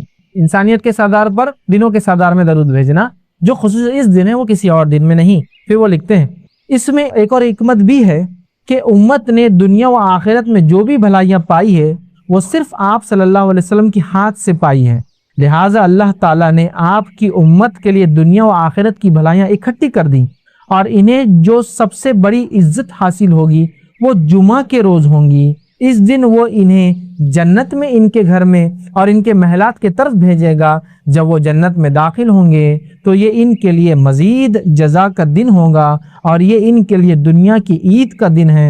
اس دن اللہ تعالیٰ ان کے تمام درخواستوں اور ضرورتوں کو پورا کرتے ہیں اور کسی سائل کو رد نہیں کرتے۔ مسلمانوں کو ان ساری باتوں کا علم آپ صلی اللہ علیہ وسلم کے ہی توسط سے جو ہے حاصل ہوا ہے، لہٰذا اللہ تعالیٰ کی حمد و شکر اور آپ صلی اللہ علیہ وسلم کے حق کی تھوڑی سی ادائیگی کا یہ تقاضا ہے کہ ہم اس دن اور اس کی رات آپ پر بکثرت درود بھیجیں۔ ٹھیک ہے، جمعہ کا دن سردار، نبی اکرم صلی اللہ علیہ وسلم سردار، جمعہ کے دن ہم جنت میں داخل ہوں گے جو سب سے بڑی ہمارے لیے کامیابی ہے۔ یہ تمام کا راستہ جنت کا نبی اکرم صلی اللہ علیہ وسلم وسیلے سے ہم کو ملا، لہٰذا یہ ضروری ہے کہ اس دن نبی اکرم صلی اللہ علیہ وسلم نے کثرت سے درود بھیجا۔ یہ اس کا ایک چھوٹا سا میں نے جز دیا جو میں نے پڑھا، بڑی حکمت ہے اس کے پیچھے۔ تو کثرت سے نبی اکرم صلی اللہ علیہ وسلم پر جمعہ کے دن درود بھیجنا چاہیے۔ سب سے افضل درود جو نبی اکرم صلی اللہ علیہ وسلم پر بھیجا جا سکتا ہے وہ کون سا ہے؟ درود ابراہیمی، وہ درود جو آپ اور میں کس میں پڑھتے ہیں؟ نماز میں۔ تو آپ دوسرے درود اگر آپ کو علم ہو نہ ہو تو چھوڑ دیں، یہ سب سے اچھا درود ہے جو نماز میں ہم پڑھتے ہیں۔ کثرت سے یہ درود پڑھ کے نبی اکرم صلی اللہ علیہ وسلم کو کریں، اور جب آپ پڑھتے ہیں تو خود بخود نبی اکرم صلی اللہ علیہ وسلم تک پہنچا دیا جاتا ہے، یا فرشتے حاضر ہوتے ہیں جو ایسے درودوں کو لے کر نبی کے پاس پہنچا دیتے ہیں یا دیں گے، یاد رکھیں جو بھی ہے، کیونکہ غائب کا معاملہ کیسے ہوتا ہے واللہ عالم۔ ٹھیک ہے، تو بہرحال ہمیں کثرت سے درود بھیجنا چاہیے۔ تو یہ چند باتیں تھی جو اہم نکات تھے جو میں نے مناسب سن آپ کے سامنے جمعہ کے تعلق سے رکھوں، تاکہ اس کی فضیلت، اس کی قدر، اس کی منزلت، اس کی عظمت ہمارے دلوں میں، ہماری نسلوں میں، ہمارے جو ہے انسانوں میں، مسلمانوں میں جاگے، اور اس دن کو صرف ہم چھٹی ملتی ہے تو انجوائے نہ کریں، بلکہ اس دن کو جبکہ ہم کو چھٹی اگر مل رہی ہے تو ڈبل فائدہ اٹھائے اس دن کا، وہ اس اعتبار سے فائدہ اٹھائیں کہ اس دن ہم خوب زیادہ سے زیادہ اچھے اعمال کریں، وہ سارے اعمال کریں جو کتاب و سنت نے بتایا ہے۔ یاد رکھیں جمعے کی نماز کا خاص اہتمام کریں، کبھی نہ اس کو چھوڑے، کثرت سے درود بھیجیں، سورۃ الکہف کی تلاوت کرے، یاد رکھیے۔ اسی طرح اس کے اندر ایک گھڑی ہے، اس گھڑی کو پانے کی کوشش کرے تاکہ ہماری دعائیں قبول ہو۔ اس کے علاوہ بھی آپ پورے جمعہ میں دعا مانگ سکتے ہیں، پورے جمعہ میں استغفار ہو، تو عام باتیں کبھی بھی کر سکتے ہیں، جمعہ چونکہ افضل ہے تو بہرحال اس میں بھی کر سکتے ہیں۔ تو ہمیں یہ کام کرنا چاہیے تاکہ انشاءاللہ عزیز اس جمعے کا صحیح فائدہ اٹھا سکے۔ عورتوں سے بھی گزارش کروں گا اگر انتظام ہو تو ضرور مسجد جائے تاکہ جمعے کی نماز میں حاضر ہو، تاکہ دین کا علم سیکھے، اجتماعیت سے جڑے، تاکہ ایک شعور امت کے اعتبار سے ہم میں جاگے، ورنہ امت کا شعور نہیں، ہر کوئی انڈیویجول لائف گزار رہا ہے، عورتوں میں خاص طور سے، تو امت کا ایک شعور جاگے۔ اور انتظامیہ سے کہوں گا عورتوں کے لیے بھی نظم کرے، چونکہ نماز جمعہ کے اندر سب سے افضل اعمال میں سے ایک سب سے عظیم عمل ہے۔ نماز جمعہ ہوا، سورۃ الکہف ہوا، دعا کی شکل میں ہوا، نبی پہ درود ہوا، اور کیا کرنا ہے جمعہ کی نماز میں اور کیا نہیں کرنا ہے وہ باتیں بھی دیکھی تاکہ جمعے کا ہم فائدہ اٹھائیں۔ تو اللہ رب العزت سے ہم دعا کرتے رہیں کہ اللہ تعالیٰ ایسی جو فضیلت ہے، جو ساتھ ہے، جو گھڑیاں، جو مہینے، جو دن، جس کو تو نے فضیلت کچھ راتوں کو اور کچھ دن کو دیے، ان دن اور راتوں کی فضیلت اور ان گھڑیوں کی فائدہ اٹھانے کی ہم کو توفیق عطا فرمائے، چاہے وہ راتوں کی شکل میں، چاہے شب قدر کا معاملہ ہو، یا دن کی شکل میں، چاہے وہ ذی الحجہ کے ابتدائی 10 دن کا معاملہ ہو، یا اسی طرح جو ہے ہفتے کے اندر دنوں کے اعتبار سے جمعے کا معاملہ ہو، یا مہینوں کے اعتبار سے رمضان کا معاملہ ہو۔ اللہ ہمیں توفیق دے کہ ان دن، رات اور مہینوں اور جو ہے سات اور گھڑیوں کا جو ہے ہم فائدہ اٹھا سکے یا اللہ۔ اور اللہ تبارک تعالیٰ سے آپ دعا کرے کثرت سے کہ اللہ ہمیں ان دنوں، ان گھڑیوں کے فائدے کے ساتھ ساتھ اس چیز کی توفیق دے کہ ہم گناہ کبیرہ سے ہم بچتے رہے، کیونکہ گناہ کبیرہ سے بچنا بھی بے انتہا بہرحال ضروری ہے، ورنہ پھر وہ اعمال جو صغائر کو مٹاتے ہیں وہ تو کریں گے، لیکن کبائر ہونے کی وجہ سے پھر یاد رکھیے صغیرہ بھی مٹتے نہیں ہیں، تو لہٰذا ہم اس سے بچتے رہیں۔ تو جمعہ کے دن کو غنیمت جانتے اس کا ہم صحیح فائدہ اٹھائیں۔ اللہ سے آخر میں دعا کروں گا اللہ سبحانہ وتعالیٰ ہم تمام کو جمعے کی فضیلت سمجھتے ہوئے اس کا صحیح فائدہ اٹھانے کی توفیق عطا فرمائے۔ ہم تمام کو جو ہے ایسی تمام چیزوں کی اللہ توفیق دے فائدہ اٹھانے کی جس کو تو نے خاص فضیلت بخشی ہے، چاہے دنوں، چاہے راتوں کے اعتبار سے، مہینے ہو یا گھڑیوں کے اعتبار سے ہو۔ ہم تمام کو جو ہے جمعے کی فضیلت اور عظمت سمجھ کے اس کا فائدہ اٹھانے کے ساتھ ساتھ اپنے اہل و عیال بچوں کو بھی اس کی اہمیت سمجھانے کی توفیق عطا فرمائے۔ کتاب و سنت کا سمجھنا اور عمل کرنا ہم پہ آسان کرے، جب تک ہمیں زندہ رکھے اسلام و ایمان پر زندہ رکھے۔ خاتمہ ایمان پر ہو۔ وآخر دعوانا الحمدللہ رب العالمین۔ سبحان ربک رب العزت عما یصفون وسلام علی المرسلین والحمد للہ رب العالمین۔ اسی طرح کوئی سوال ہو آپ کا تو آپ لکھ کر بھیج دیں، خواتین کے لیے اوپر چٹس ہوتی ہے، وہ چٹس پر اپنا سوال لکھ کر بھیجیں۔ مرد حضرات اپنے سوال کے لیے ہاتھ اٹھائیں، آپ تک مائک لایا جائے گا تو اپنا سوال آپ مائک میں رکھیں۔ مرد حضرات اور خواتین اپنا سوال اوپر سے لکھ کر بھیج دیں۔ بسم اللہ الرحمن الرحیم، الحمد للہ رب العالمین، والصلاة والسلام علی خاتم النبیین والمرسلین، رب اشرح لی صدری ویسر لی امری واحلل عقدۃ من لسانی یفقہوا قولی۔ کسی نے سوال کیا ہمارے گھر کے قریب مسجد ہے اور امام کی آواز ہمارے گھر میں آتی ہے، کیا ہم اس آواز کو سن کر گھر میں ہماری نماز ادا کر سکتے ہیں؟ کسی نے شاید جمعہ کے تعلق سے عام بات کر رہے ہوں کہ مسجد قریب ہے تو وہ امام صاحب جب نماز پڑھاتے ہیں تو آواز پوری کلیئر آتی ہے تو کیا ہم پڑھ سکتے ہیں؟ تو میں کہوں گا ایسا آپ نہیں کر سکتے، اس لیے کہ آپ کا وہ گھر ہے، مسجد نہیں، سمجھا؟ ایسا نہیں کر سکتے آپ۔ اگر کسی جگہ کو مسجد میں انکلوڈ کیا جاتا ہے اور وہ آپ کا گھر بھی ہے تو ایک الگ مسئلہ ہے، لیکن وہ آپ کا گھر ہے، وہ مسجد نہیں ہے، تو لہٰذا امام کے صرف آواز آنے کی وجہ سے آپ نماز نہیں پڑھ سکتے ہیں جب تک کہ وہ ایریا مسجد نہیں کہلاتا۔ مسجد حرم میں یا مسجد نبی کے اطراف جو مالس وغیرہ ہے انہوں نے سسٹم کر رکھا ہے، وہ ایک جگہ کو ڈیڈیکیٹڈ کرتے ہیں مسجد کے لیے اور وہ حرم سے جڑا ہوتا ہے پورا سسٹم، پتہ ہے نا ہم کو، مطلب وہی مائک سسٹم جو حرم کا ہے وہ اس کا ایک اسپیکر یہاں ہوتا ہے، آپ پورا سن سکتے ہیں، یہ تو ایک الگ مسئلہ ہے۔ لیکن آپ کا گھر مسجد نہیں، وہ ڈیڈیکیٹڈ مسجدیں ہوتی ہے، ٹھیک ہے؟ اور ویسے بھی وہاں علماء کہتے ہیں کہ آپ آگے پڑھیے، لوگ اپنے اپنے مقامات وہیں پڑھ رہے ہیں، درست نہیں، جب آگے فل ہے تو یہاں بھی آپ پڑھ سکتے ہیں، ٹھیک ہے بہرحال۔ تو مسجد چونکہ آپ کا گھر مسجد نہیں ہے تو لہٰذا وہاں آپ ایسا نہیں کر سکتے، آپ کو مسجد میں ہی جانا پڑے گا، ٹھیک ہے؟ گھر میں اس طرح صرف آواز آنے پر آپ ان کے پیچھے نماز نہیں پڑھ سکتے۔ السلام علیکم۔ خطبے میں امام محمد صلی اللہ علیہ وسلم کے نام لیتا ہے تو ہمیں بھی صلی اللہ علیہ وسلم بولنا چاہیے۔ میں نے ایک سوال کیا کہ نبی اکرم صلی اللہ علیہ وسلم پر جب نام لے خطیب خطبے میں، تو کیا ہم درود بھیجیں؟ دیکھیے خطیب خطبے میں نام لے رہا ہے تو خطیب درود بھیجے، یہ اس کے لیے ضروری ہے، ہم لوگوں کا بولنا نہیں ضروری، اس لیے ہم سب بولیں گے تو پھر مسجد میں آواز شروع ہو جائے گی۔ نبی اکرم صلی اللہ علیہ وسلم کو جب کوئی شخص نام لے تو اس پر واجب ہے کہ آپ پہ درود بھیجا جائے۔ اگر ہم سن رہے ہیں تو ہم دل میں درود بھیجیں، ہم اگر زور سے درود بھیجیں گے تو مسجد جمعہ کے دن ڈسٹرب ہوں گی عادت، تو لہٰذا آپ اگر نبی اکرم صلی اللہ علیہ وسلم کا نام جمعے میں بھی آ رہا ہے تو آپ دل میں درود بھیج دیں جمعہ کے اندر، ٹھیک ہے، دل میں درود بھیج دیں، باقی ٹائم تو آپ بالکل پڑھ سکتے ہیں، دل میں بھیجیں، چونکہ آپ زور سے پڑھیں گے تو مسجد ڈسٹرب ہوں گی اور جمعے کے دن مسجد میں آواز ہونا یہ ٹھیک نہیں ہے، اس کے ادب کے خلاف ہے، تو لہٰذا آپ وہاں دل میں بھیج دیں، یا پھر خطیب نام لے رہا ہے وہ پڑھے، چونکہ نام ہمارے سامنے لیا جا رہا ہے، دل میں درود بھیجنا انشاءاللہ یہ کفایت کر جائیں گا، اس کا الفاظ ادا کیجیے ورنہ پوری مسجد ڈسٹرب ہوں۔ کسی نے سوال کیا what about a woman who can't go for جمعہ صلاح as she has to take care of others at home, example old parents, اس میں بچے بھی ایڈ کے چلڈرن، ٹھیک۔ سوال یہ ہے کہ ایک عورت جمعہ کو نہیں جا سکتی، مطلب نماز کو، چونکہ اس پہ ذمہ داریاں گھر میں، بوڑھے ماں باپ ہو سکتے ہیں یا ساس سسر ہو سکتے ہیں، بچے ہو سکتے ہیں، کیا کریں؟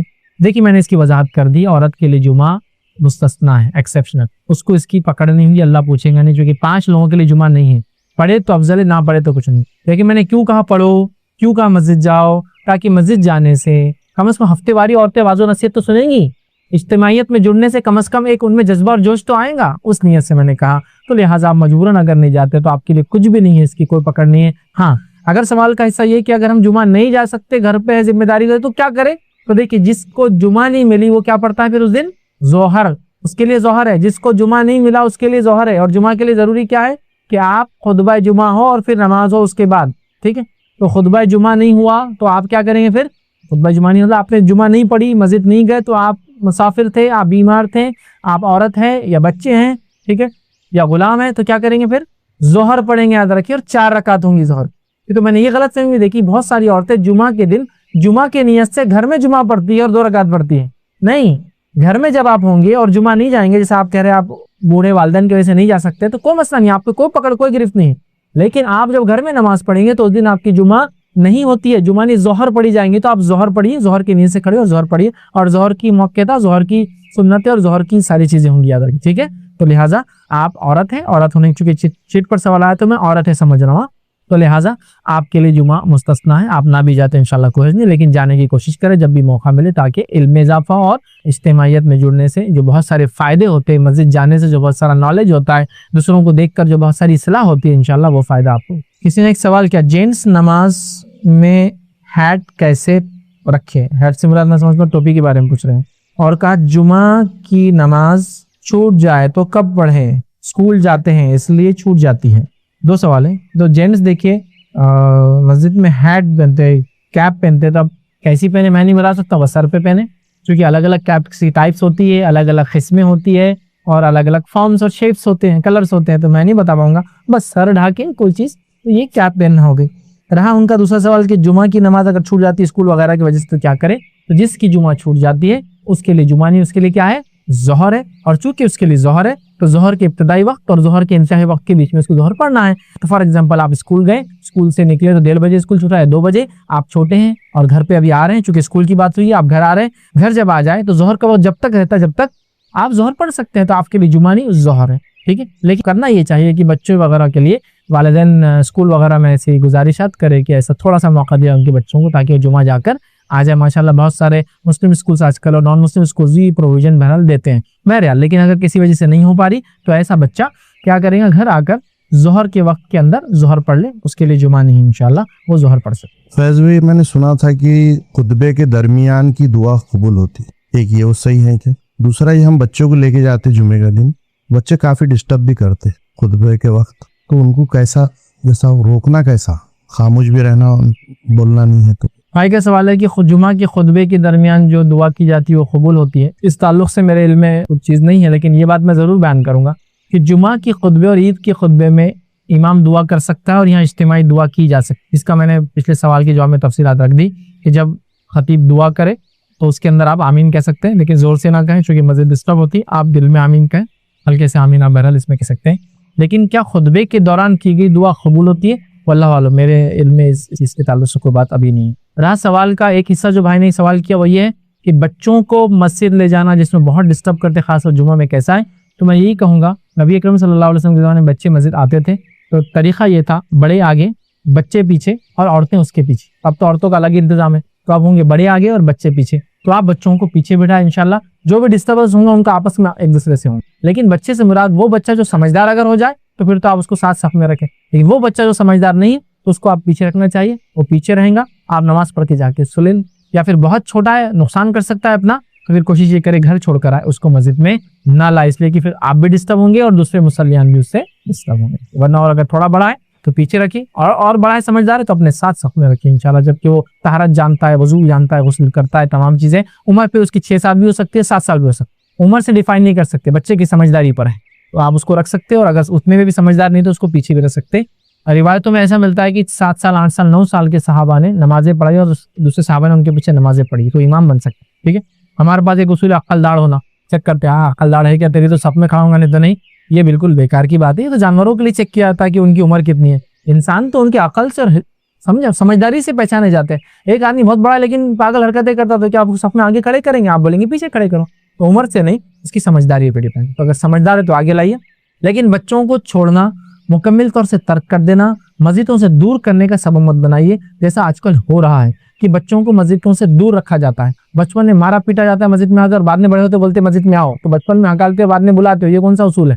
بچپن سے ان کو رغبت ہو مسجدوں سے, اس کے لیے آپ کوششیں کریں, جمعہ کی شکل میں, عام دنوں میں شکل میں, عام نمازوں کی شکل میں. ہاں وہ آواز کریں گے, ہاں وہ کبھی کبھار چلائیں گے, ہاں وہ کبھی کبھار پیشاب اور پیخانہ بھی کر سکتے ہیں, ہاں وہ کبھی کبھار کچھ غلطیاں بھی کر سکتے ہیں. ان سب کو ہم کو برداشت کرنا ہوگا, تبھی تو وہ مسجدوں سے ان کا رابطہ قائم. میں اچھے سے جانتا ہوں, جب میں چھوٹا تھا تو بہت زمانے تک چھوٹے تھے, مسجد جاتے تھے, تو مسجد گئے تو ہم کو یہ طے رہتا تھا کہ پڑھنے والی ادھر سے ادھر سے, بس کہاں پڑھتی ہے بچانا تھا اپنے آپ کو. سمجھے آپ, مسجد جا کے بچہ کھڑا ہوا دیوار کو ہاتھ لگائے, دیوار کو ہاتھ لگائے, تو اب وہ ٹائم پہ ہمارا کام یہ تھا کہ بچنا کیسا اپنے کو. تو گویا مسجد بچے کا جانا مطلب جنگل کے اندر ایک میمنے کا, مطلب بھیڑ کا چھوٹا بچہ, چھوٹا جب رہتا نا بکری کا بچہ ہے میمنا والی چھوٹا, وہ جانا جیسا ہوگا کہ شکاری بھیڑیے بیٹھے ہوئے پورے ہر طرف. ہاؤس میں بیٹھا, پٹے کو وضو کیا ضرورت ہے, طہارت خانے میں گیا, گھر سے کر کے آنا, پٹ, اس کو پیشاب نہیں آ سکتا, وہاں ایک پھٹکا پڑا اس کو, زیادہ دیر بیٹھا, چل اٹھ اٹھ, تیرے کو کیا ضرورت 3 بار دھونے کی, ایک بار دو, چل نکل, پیر دھونے کی کیا ضرورت ہے. تو گویا اس کو وضو کی ضرورت نہیں ہے. صف میں آ کر اول صف میں سب کچھ اہتمام کر کے آیا, حالانکہ شعور والا لڑکا ہے, چل پیچھے جا, مطلب میرا حق پہلے, پیچھے جانا پڑے گا اس کو, وہاں بھی پھٹکا پڑے گا. چٹائی کو کچھ کیا, اس پہ الزام, فلاں بیٹا اس پہ الزام, مسجد میں مچھلیاں تھی, ہاؤس میں ہاتھ ڈالا, وہاں ایک پھٹکا سکھانا ہے. مطلب ہر جگہ جگہ دھکے دھکے پہ بیچارے کو پھٹکے کھاتے ہوئے جانا ہے. اب وہ مزن ہو کے مسجد سے نکل کے چلا گیا, یہ بہت مارتے مسجد میں, ابا کو ساتھ گیا تو ابا کو چپک کے رہتا, اس لیے کہ دوسرے مارنے والے ہیں. ٹھیک ہے, اب ابا بھی کب تک رہیں گے, بولیں گے پیچھے جا, پیچھے گیا کہ پھٹکے پڑنے والے. اچھا یہ نہیں ماریں گے تو پڑوس والے بچے وہ بن ایسے لا کے چھوڑے ہوئے وہ دورے, تو پورا سسٹم وہ ہو گیا. نتیجتاً ہمارے بچے بدزن ہو کے مسجد میں بھاگ جاتے. اب بڑا ہو گیا, مسجد آنا رہے بابا, بہت کھا لیا بچپن میں, کافی ہوتی سیکنگ بہت ہوئی میری, اب نہیں ہونا. تو بچپن میں بدزن کرتے ہو, بڑے ہو کے بلاتے ہو. نبی اکرم صلی اللہ علیہ وسلم جیسی شخصیت اور ذات دنیا میں موجود ہے, مسجد نبوی میں آپ امامت کرتے ہیں اور آگے کھڑے ہوتے ہیں, اور یہ ارادہ کرتے ہیں کہ آج میں رکعت لمبی کروں گا, لمبے سورے پڑھوں گا. اور جب آپ نماز کو سورہ فاتحہ کے بعد کوئی سورہ پڑھتے ہیں, بچے کی پیچھے سے رونے کی آواز آتی, جیسی رونے کی آواز آتی ہے حضرت ماتا, آپ اپنی نماز کو جو نیت کی تھی اس کے مقابلے میں چھوٹی کر دیتے ہیں, جلدی ختم کرتے ہیں, کیونکہ آپ کو برداشت نہیں ہوتا ہے کہ ایک بچہ رو رہا ہے, اس کی ماں کا دل تھوڑا ہوتا کھینچتا ہے. مسجد نبوی میں چھوٹے چھوٹے صحابہ روتے تھے, ان کی آوازیں امام کے کانوں تک جاتی تھی, لیکن اللہ کے رسول نے پڑھے کبھی نہیں بولا کرے کون لاتا رہے اتنے چھوٹے چھوٹوں کو, آئندہ مت لایا کرو, اور ذلیل کرتا اٹھ کے, نہیں کبھی نہیں کیا. ہمارے پاس اگر کوئی بچہ رو تو امام صاحب 2 سے 3 دن برداشت کرے, بولیں گے کون لاتا اس کو, لاؤ پٹی کو لاؤ, وہ والا وہ رہا روز, یہ کس کا پڑھتا ہے, یہ آنا نہیں مسجد کے اندر, اب دکھانا میرے کو تو ہوں گا, تمہاری نمازیں تو خراب ہو رہی ہماری نمازیں بھی خراب ہو رہی, انہیں اللہ آتا ہے نہیں چلا. اور وہ بچہ, اس کا باپ بھی بالکل رسوا ہو جاتا بچے کی وجہ سے, اور بولتا بیٹا میں تو چاہتا ہوں تجھے نماز کو لے جانا, امام صاحب پھر اعلان نہ کر دے, مجھے ڈر لگتا ہے یہ کریں گے, یہ شرارت بھی کریں گے, یہ ہو سکتا ہے ضد بھی کریں, یہ روئیں گے بھی. اور ایسا کیا مسجد نبوی میں نبی اکرم صلی اللہ علیہ وسلم زمانے میں, سب سے دنیا کے سب سے بڑے امام, ان سے بڑا کون ہو سکتا, انہوں نے برداشت کیا, تو ہمارے امام کون سے ان سے آگے ہیں. بچپن میں ہکالتے ہو بدزن کر کے, بڑے ہونے کے بعد لانے کی باتیں کرتے ہو, بچپن سے محبت اور الفت جگہ ان کے دل میں مسجدوں سے, کہ وہ رابطہ قائم کرے, مسجدوں میں جانے والے بن جائے.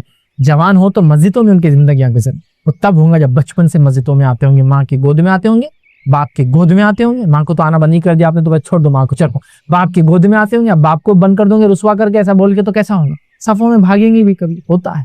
ترکی کی مسجدوں میں عموماً وہ لکھتے ہیں کہ اگر پچھلی صفوں سے بچوں کی آواز نہیں آ رہی ہے تو فکر مند ہو جاؤ, تمہاری نسلیں کہاں جا رہی, اور اگر ہماری صفوں میں آواز آ جائے پیچھے سے بچے کی, تو بولتے ہیں ابا جان بچے کو کل سے ادھر مت لانا، مت کیجیے ایسا. ہاں بہت زیادہ ضدی اور شرارتی بچے ہو تو ایک الگ بات ہے، بٹ مجھے معلوم ہے بچے کنٹرول میں ہوتے ہیں، مسجد کا احترام کرتے ہیں، بلکہ آتے ٹوپی پہن لیتے ہیں، چھوٹے بھی ہے تو ایسی بڑی ٹوپی ڈال کے بس ادھر ادھر جاری، لیکن برابر احترام کرتے ہیں مسجد کا. اتنی سمجھ ہوتی یار انسان کا. تو ہونے دو، کرنے دو، کبھی تھوڑی شرارت کرنے دو، کبھی کچھ چیز کریں گے لیکن بعد میں. اور بچوں کے تعلق سے غلط فہمی لوگوں کو یہ ہے کہ بچے بولے تو غلط ہی ہوتا، صحیح نہیں ہو سکتا، ایسا کوئی اصول ہے. ایک مرتبہ مجھے اچھے سے یاد ہے، میں چھوٹا تھا، مسجد میں جماعت تھی 5:15 بجے اور مسجد کی گھڑی میں بنا ہوا تھا 5. یاد ہے نا آپ کو؟ ڈیجیٹل کلاک نہیں تھی، وہ پرانی کاٹے رہتے تھے، ایک چھوٹا کاٹا ایک بڑا کاٹا. اب اتنی سمجھ تو تھی، شعور ہے 8th 9th میں ہے تو اتنا شعور تو ہو جاتا آدمی 12 13 ایئرس کا ہو جاتا ہے. تو 5:15 کر دیا اس کو. 5 تھا تو غلط میسج آ رہا نا، اذان کا ٹائم تو لکھتے نہیں انڈیا میں، صلاۃ نماز کا ٹائم لکھتے. 5:15 کر دیا. اب ایک صاحب پیچھے کیا کرا، اب یہ ریڈی رہنا پڑتا اپنے کیسے تھے آنے والا ہاتھ، کیا کرا وہ ٹائم 5 تھا 5:15 کر دیا. کیا کرا مسجد سے نماز میں ٹپ کرنے کی کیا ضرورت لگی، لیکن غلط تھا نا، وہ بچے تم غلط نہیں پاٹ چلو نکلا. مطلب صحیح کام بھی کیا تو تم نہیں کر سکتے، کیوں تو تم بچے ہو. ارے یہ کون سا اصول ہے، مجھے سمجھ میں نہیں آ رہا. سمجھ یہ کون سا احترام، کون سا اصول ہے، غلط صحیح بول رہا. حالانکہ ایک مرتبہ عباسی خلیفہ کے پاس ایک شخص نمائندگی کرنا ہے اپنی قوم کی اور عمر میں چھوٹا تھا. تو عباسی خلیفہ نے ایسی کہا کہ کیا تمہارے پاس کوئی عمر رسیدہ آدمی نہیں ہے جس کو تم بھیجو نمائندگی کے لیے؟ تو اس بچے نے اچھا جواب دیا، کہا خلیفہ ہماری اس امت میں کئی ایسے لوگ ہیں جو عمر کے اعتبار سے آپ سے بڑے ہیں، پھر بھی وہ خلیفہ نہیں ہے. آپ خلیفہ ہیں، آپ کا میں حالانکہ عمر، تو میرا عمر میں بڑا ہونا ضروری نہیں ہے. میں جس مدعے کو پیش کرنا ہے آپ وہ سنیے، اگر اس میں کچھ ہو تو آپ بتائیے. بات جو کی جا رہی وہ اصل کہنے والا. اب ایک چھوٹا بچہ ہے تو وہاں پر اصول ہے چھوٹا بچہ غلط ہی ہوتا. ایک چھوٹا بچہ آپ کو رہا آگے گڑھا ہے مت جاؤ، چل رہے تو چھوٹا تھے کیا گڑھا ہے، اب جا کے گر گئے. صحیح بول رہا تھا انہیں، گڑھا ہے آگے، صحیح گڑھا تھا. تو بچے کی انفارمیشن غلط ہونا ضروری نہیں، وہ آگے گڑھا ہے مت جاؤ مت جاؤ.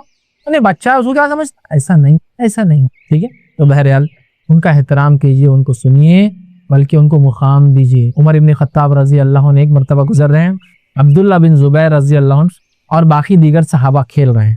انس بن مالک رضی اللہ عنہ فرماتے جو عمر ابن خطاب جیسے ہی وہاں سے گزرے تو بچے پھٹافٹ بھاگنے لگے. جب خلیفہ تھا تمہارا، بھاگنے لگے. عبداللہ بن زبیر چھوٹے تھے کافی، جب ان کی والدہ نے ہجرت کی، یہ ہجرت کے وقت خبا میں پیدا ہوئے تھے، تو مطلب 11 سال عمر ہوں گی، ہارڈلی 13 سال 12 سال کھیل رہے تھے. سب بچے بھاگ گئے. عمر ابن خطاب سب بھاگ گئے. عمر ابن خطاب رکیا کر اور کہا عبداللہ تم نہیں بھاگے، سب بھاگ گئے بچے. تو کہا امیر المومنین میں نے کوئی ایسا غلط کام کیا نہیں جو ڈر کے مجھے آپ سے بھاگنے کی ضرورت ہے، پہلا. دوسرا، راستہ اتنا چھوٹا نہیں ہے کہ میں کھڑا رہوں تو آپ نہیں جا سکتے جو میں یہاں سے ہٹوں، اس لیے میں نہیں بھاگا. عمر ابن خطاب خوش ہوئے اور چلے گئے. صحیح جواب ہے نا. ایک، میں نے کوئی غلط کام نہیں کیا جو آپ سے بھاگوں. سیکنڈ، راستہ اتنا چھوٹا نہیں ہے کہ آپ کو جگہ دینے کے لیے مجھے ہٹنا پڑے، میں نہیں ہٹا، اس لیے آپ نے احترام کیا نا. یہ کہا کہ عمر سے زبان لڑا تھا، لے دو. ہمارے پاس تو یہ ہوتا بھائی، صحیح بولو یا غلط بولو، بولا ہی کیسا. حالانکہ احترام میں نہیں ہے، اگر کسی بڑے کے سامنے منہ ہی نہیں کھولنا احترام ہوتا تو یہ صحابہ کبھی منہ نہیں کھولتے عمر ابن خطاب جیسی شخصیت کے سامنے. چونکہ اللہ کے رسول صلی اللہ علیہ وسلم کے بعد اگر کسی کا مقام ہے دنیا کے اندر تو کون ہے؟ ابوبکر صدیق. اور اس کے بعد کون ہے؟ عمر ابن خطاب. منہ نہیں کھولتے تھے. نہیں اب آپ عمر جو بول رہے ٹھیک ہے، کیوں تم کھڑے تھے؟ نہیں میں آپ کو جو آپ بڑے نہیں. جواب دیا کہ امیر المومنین میں نے کوئی غلط نہیں کیا، لہٰذا اس لیے میں نہیں بھاگا. دوسرا، راستہ اتنا چھوٹا نہیں تھا کہ آپ اور میں ایک ساتھ نہ چل سکے، اس لیے مجھے ہٹنے کی ضرورت نہیں تھی. انہوں نے کچھ نہیں کہا کہ کیا زبان دراز ہے کہ تمہاری والدہ کو تمہارے والد کو بولتا، زبیر کو جا کے کہ ایسا پالے گا بچہ، اسما کو بولتا جا کے تمہاری ماں تو فلاں ہے. نہیں، کچھ نہیں. آپ خوش ہنستے ہوئے گئے.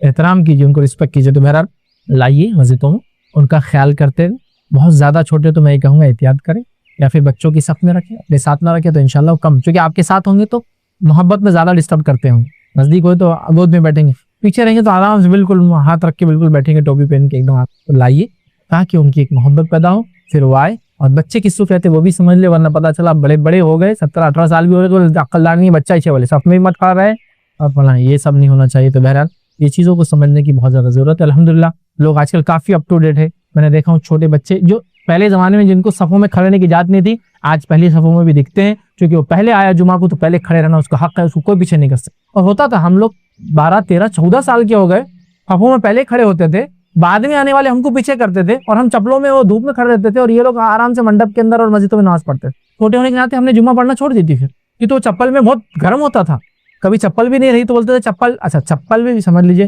مجھے اچھے سے یاد ہے، چلچلاتی دھوپ گرمی کے دن، مسجد پھر اس کے بعد منڈپ، اس کے بعد خالی حصہ چپل ہے، وہاں کھڑے کر دیتے بچوں. حالانکہ بچے پہلے سے آگے بیٹھے، بچے بولے تو بچے نہیں، بالغ ہے، 12 13 14 سال بالغ ہو جاتا ہے انسان شرعی اعتبار سے، قانونی اعتبار سے نہیں. انہوں نے پتہ نہیں قانونی اعتبار سے لے لیا، شرعی اعتبار چھوڑ کر. عقلدار 18 سال کے بعد آ رہی تو وہ دیکھ رہے بہرحال پیچھے کھڑے ہو جانا. تو پھر ایک ٹائم یہ آیا کہ ہم مسجد میں نماز کو جانا چھوڑ دی, کس لیے دھوپ میں کھڑے ہو. اچھا پرابلم یہ ہے کہ دھوپ میں کھڑے تو پیر برداشت نہیں کر رہے دھوپ, چپلیں ہوتی تو چپل کو لیتے پیر کے نیچے, تو پیچھے آ کے پھر وہی چپل میں نماز پڑھ رہا, سمجھے آپ, نہ ایسا کھانے دیں گے نہ ایسا کھانے دیں گے, لوگ نہیں کرنے دیں. تو ایسا مت کیجیے بچوں کو. بلکہ الحمدللہ اب میں نے دیکھا ہوں بچے آتے ہیں صفوں میں بیٹھتے ہیں, بلکہ بچوں نے اپنا حق لینا بھی سیکھ لیا کچھ جگہ. کوئی بیچارہ کیوں ہٹنا, پہلے پوچھتے بھی نہیں تھے بچے, کیوں ہٹنا پوچھے تو بولتا ہاں ٹھیک ہے تو آدمی سمجھا بہرحال. تو ان کو احترام دیجیے انشاءاللہ. آج بچپن میں ان کو احترام آپ دیں گے, کل وہ انشاءاللہ مسلی بنیں گے. کسی نے سوال کیا سورہ کہف پورا پڑھنا چاہیے یا سٹارٹنگ کی 10 آیتیں اور لاسٹ کی 10 آیتیں کافی ہوتی ہیں؟ دیکھیے سورہ کہف کو جمعہ کے دن پورا پڑھنا ہے. یہ سٹارٹنگ کی 10 اور اینڈنگ کی 10 میں نے اس کی فضیلت صرف بتائی.